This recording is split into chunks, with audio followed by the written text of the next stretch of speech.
Hello guys, Chinese ওয়ার্ল্ডে তোমাদের সবাইকে স্বাগত। আজ আমি বানাবো কুল মাখা। তার জন্য প্রধান উপকরণ কুল, পাকা তেঁতুল, কাঁচা লঙ্কা, নুন, লঙ্কার গুঁড়ো আর চিনি। পেতে থেকে কুলগুলো প্রথমে প্লেটের মধ্যে ঢেলে নিতে হবে। ঢেলে নেওয়ার পর আপনারা বোটাগুলো ছাড়িয়ে নেবেন কুল থেকে। তারপর ঠিক আমি যেইভাবে কাটছি ওইভাবে কুলগুলোকে কুচি কুচি করে কেটে নিতে হবে।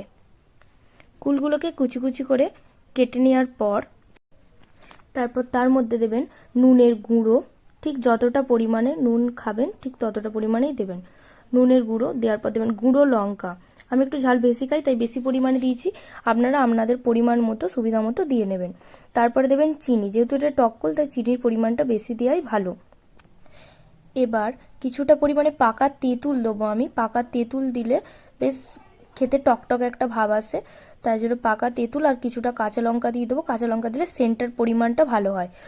খুব ভালো করে এটাকে মেখে নিতে হবে। আপনারাও এটা ঘরে চটপট বানিয়ে ফেলুন। যদি আপনাদের এই ভিডিওটা ভালো লাগে তাহলে ভিডিওতে একটা লাইক একটা শেয়ার করবেন এবং চ্যানেলটা সাবস্ক্রাইব করে দেবেন। Thank you.